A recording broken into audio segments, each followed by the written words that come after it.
Hi everyone. నిన్న bank nifty all time high hit అయింది కదా. సో ఇంకా మనకి బ్యాంక్ నిఫ్టీ చాలా పెరిగే విధంగా కనపడుతూ ఉంది. సో మనకి నియర్ ఫ్యూచర్లో బ్యాంక్ నిఫ్టీ ఎక్కడి దాకా వెళ్ళొచ్చు అనేది మీకు టెక్నికల్గా కానీ లేదా న్యూస్ పరంగా కానీ తెలుసా? సో ఒకవేళ మీకు సింపుల్గా అర్థం అవ్వాలి అని అనుకుంటే లాస్ట్ 1 ఇయర్ యొక్క వీక్లీ చార్ట్ నేను ఇక్కడ స్క్రీన్ మీద చూపించాను. సో ఈ స్క్రీన్ మీద కనపడుతున్న చార్ట్లో మనకి inverse head and shoulder pattern కనపడుతుంది. ఈ inverse head and shoulder pattern breakout మనకి లాస్ట్ వీక్ చార్ట్లో కన్ఫర్మ్ అయిపోయిందనమాట. సో మరి ఇలాంటి బ్రేక్అవుట్ రావడం వల్ల మనకి బ్యాంక్ నిఫ్టీ పైకి వెళ్ళడానికి టార్గెట్ 9% కనపడుతుంది, వేరస్ స్టాప్ లాస్ కేవలం 3% కనపడుతుంది.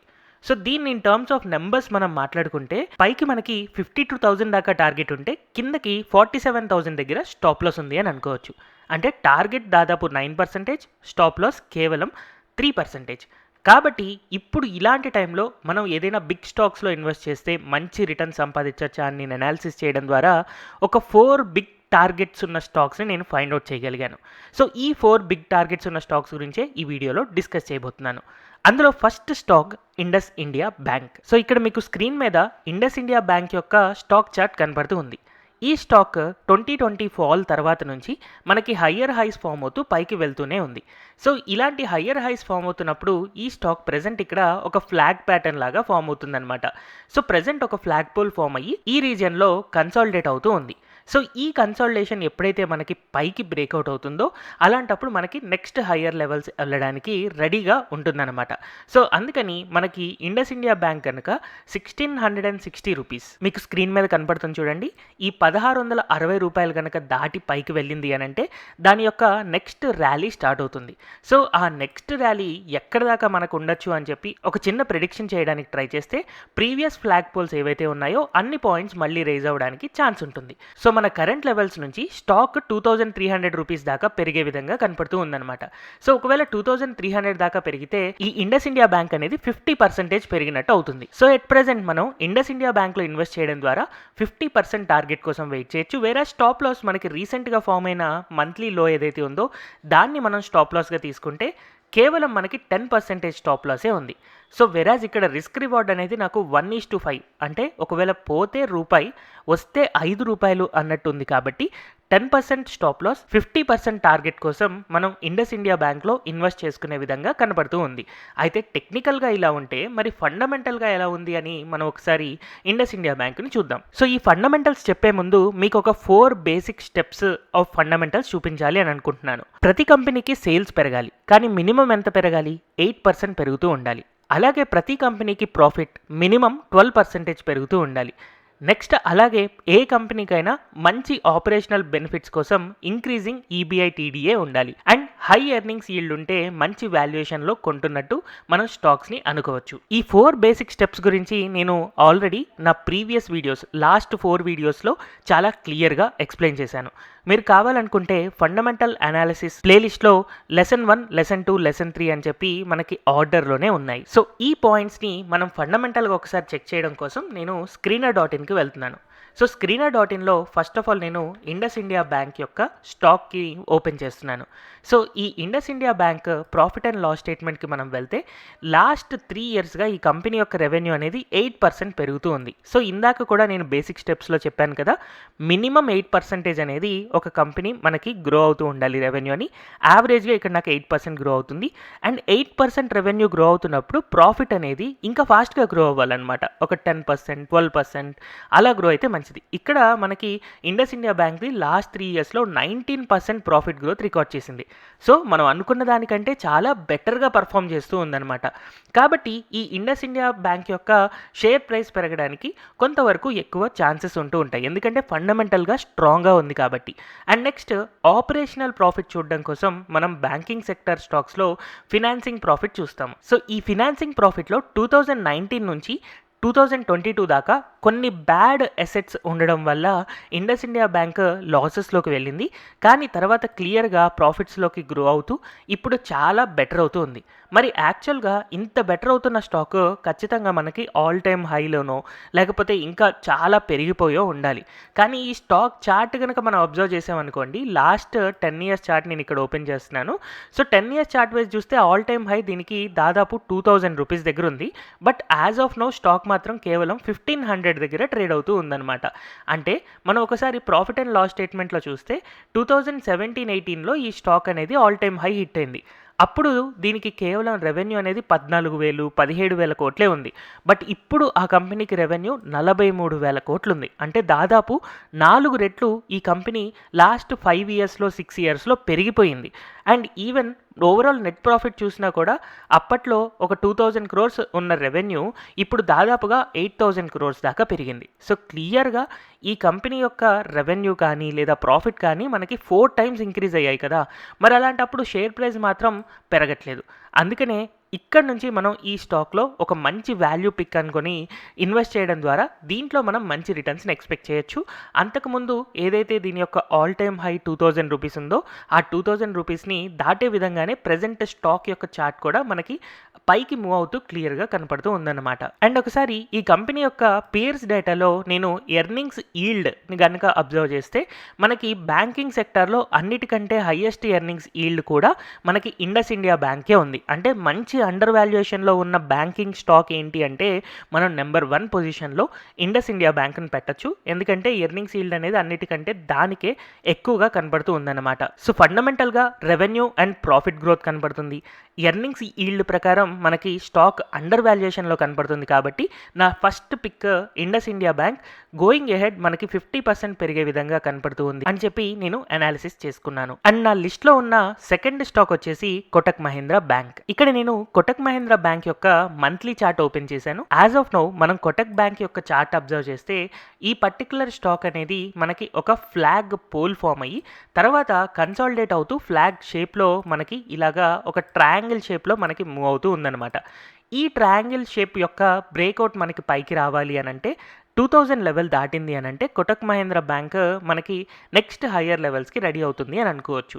సో అలాంటప్పుడు ఈ కోటక్ మహీంద్రా బ్యాంక్ యొక్క టార్గెట్ ఎక్కడి దాకా ఉండొచ్చు అని ప్రీవియస్ ఫ్లాగ్ పోల్ లెంత్ తీసుకొని మనం టార్గెట్ కోసం కనుక సెట్ చేసుకుంటే మనకి 2,800 ఆర్ 2,870 రూపీస్ దాకా కనబడుతుంది. అంటే కరెంట్ మనం ఇప్పుడున్న ప్రైస్ లెవెల్స్లో ఇన్వెస్ట్ చేయడం ద్వారా మనకి 2,870 అంటే దాదాపుగా 60% టార్గెట్ కనపడుతుంది. వేరే స్టాప్ లాస్ మనం రీసెంట్ లోస్ కనుక తీసుకుంటే దాదాపుగా 1,635 దగ్గర మనకి స్టాప్ లాస్ కనపడుతూ ఉంది. అది 8% వరకు మనకి స్టాప్ లాస్ కనపడుతుంది.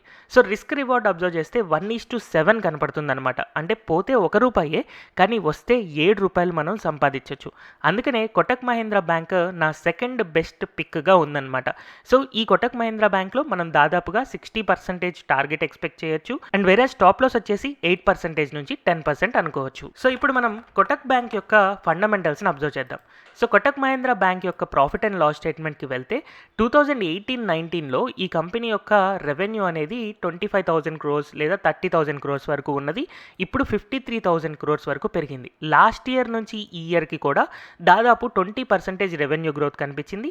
సిమిలర్గా ప్రాఫిట్ కూడా కంటిన్యూస్గా మనకు గ్రో అవుతూనే ఉంది. ఎవ్రీ ఇయర్ కన్సిస్టెంట్గా మనకి కోటక్ మహీంద్రా బ్యాంక్ యొక్క రెవెన్యూ అండ్ ప్రాఫిట్స్ పెరుగుతూ ఉన్నాయి. అందుకనే ఇక్కడ కాంపౌండెడ్ రెవెన్యూ గ్రోత్ లేదా కాంపౌండెడ్ సేల్స్ గ్రోత్ కనుక మనం అబ్జర్వ్ చేస్తే లాస్ట్ 3 ఇయర్స్లో 8% మనకి రెవెన్యూ పెరుగుతూ ఉంది. వేరస్ ప్రాఫిట్ వచ్చేసి 20% పెరుగుతుంది. సో క్లియర్గా బిజినెస్ అనేది మాత్రం ఇంక్రీజ్ అవుతూనే ఉంది. కానీ షేర్ ప్రైస్ మాత్రం లాస్ట్ 3 ఇయర్స్ నుంచి మనకి క్లియర్గా కన్సాలిడేట్ అవుతూ ఉంది. సో ఇక్కడ నేను 3 ఇయర్స్ చార్ట్ అబ్జర్వ్ చేసినప్పుడు 3 ఇయర్స్గా క్లియర్గా సైడ్ వైజ్లో ఉంది కదా. సో నెక్స్ట్ ఎప్పుడైతే 2000 లెవెల్స్ దాటుతుందో ఈ స్టాక్ నెక్స్ట్ ర్యాలీకి రెడీ అవ్వబోతుంది అని చెప్పి మనం అర్థం చేసుకోవచ్చు. అందుకనే ఇప్పుడు మనం కోటక్ మహీంద్రా బ్యాంక్లో ఇన్వెస్ట్ చేయడానికి రెడీగా ఉండొచ్చు. కాకపోతే ఇక్కడ ఒక చిన్న ప్రాబ్లం ఏంటి అంటే వాల్యుయేషన్స్ వైజ్ ఈ స్టాక్ కొంతవరకు ఓవర్ వాల్యుయేషన్లో ఉంది. ఎందుకంటే కన్సిస్టెంట్గా ప్రాఫిట్స్ ఇస్తుంది, చాలా మంచి బ్రాండ్ నేమ్ ఉంది కాబట్టి ఎక్కువగానే ఈ స్టాక్ని కొంటూ ఉన్నారు.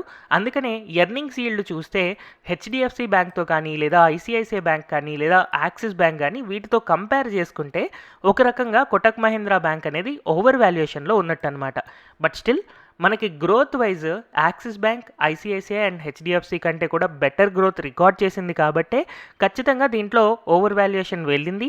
చాలామంది ఇన్వెస్టర్స్ ఇందులో ఇన్వెస్ట్ చేయడానికి చాలా ఇంట్రెస్టెడ్గా కనపడుతూ ఉన్నారు. బట్ స్టిల్ ఈ స్టాక్ ఇంకా ఫ్యూచర్లో పెరిగే విధంగానే మనకు కనపడుతూ ఉందన్నమాట. నెక్స్ట్ నేను సెలెక్ట్ చేసిన థర్డ్ స్టాక్ బ్యాంకింగ్ కాకుండా finance sector stock Bajaj Finserv. So technical analysis కోసం మీకు స్క్రీన్ మీద బజాజ్ ఫిన్సర్వ్ యొక్క మంత్లీ చార్ట్ కనపడుతుంది.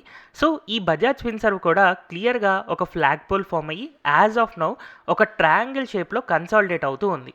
సో ఈ కన్సాలిడేషన్ ఎప్పుడైతే మనకి పైకి బ్రేక్అవుట్ అవుతుందో అలాంటప్పుడు ఈ స్టాక్ నెక్స్ట్ హయ్యర్ లెవెల్స్కి మూవ్ అవ్వడానికి పాసిబిలిటీతో కనపడుతుంది. సో ఈ ఫ్లాగ్ ప్యాటర్న్ యొక్క బ్రేక్అవుట్ వచ్చింది అని అంటే ఫ్యూచర్లో మళ్ళీ నెక్స్ట్ హయ్యర్ లెవెల్స్కి వెళ్ళడం కోసం ఈ బజాజ్ ఫిన్సర్వ్ స్టాక్ దాదాపుగా 2500 వరకు మనకి టార్గెట్ కనపడుతుంది. కాబట్టి ఈ లెవెల్స్లో కనుక మనం ఇన్వెస్ట్ చేసాము అని అంటే 2500 దాకా వెళ్తే ఈ పర్టికులర్ స్టాక్కి టార్గెట్ 50%, 50% మనకి టార్గెట్ కనపడుతుంది. వెరాస్ రీసెంట్గా మనకి ట్రయాంగిల్ యొక్క బాటమ్ ఏదైతే ఉందో అక్కడ దాకా స్టాప్ లాస్ తీసుకుంటే 12% స్టాప్ లాస్ కనబడుతుంది.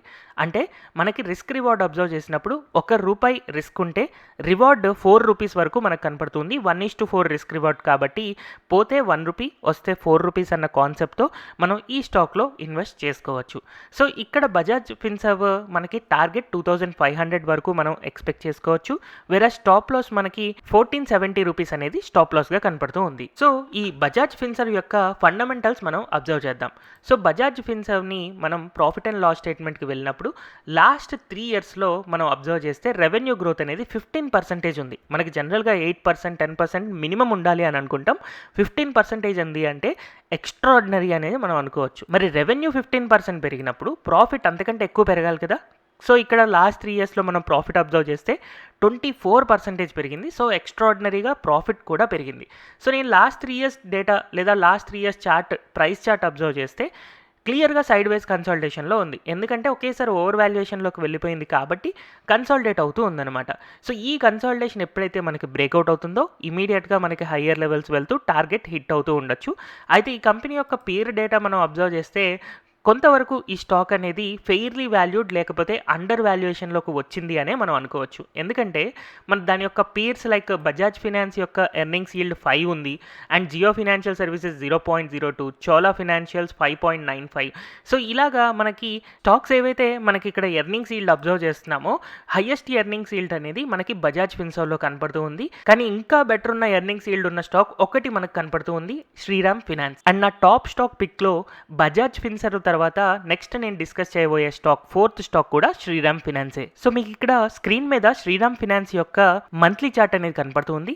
ఈ స్టాక్ అంతకుముందు ఒక cup and handle pattern form అయిందనమాట. ఇలా ఒక కప్ షేప్ అండ్ అలాగే ఈ హ్యాండిల్ షేప్ ఫామ్ అవడం వల్ల కప్ అండ్ హ్యాండిల్ బ్రేక్అవుట్ వచ్చి టెక్నికల్గా ఈ స్టాక్ పెరుగుతూ ఉంది.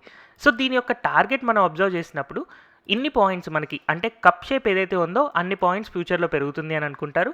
సో ఇప్పుడు ఇంకా ఈ స్టాక్ ఆ టార్గెట్ డైరెక్షన్లో మూవ్ అవుతూ ఉంది. 2900 వరకు ఈ స్టాక్ యొక్క టార్గెట్ అనేది మనకు కనపడుతుంది. ప్రెజెంట్ ఇప్పుడు మనం ఇన్వెస్ట్ చేయడం ద్వారా దాదాపుగా 15% నుంచి 20% పెరిగే విధంగా ఈ స్టాక్ కనపడుతూ ఉంది.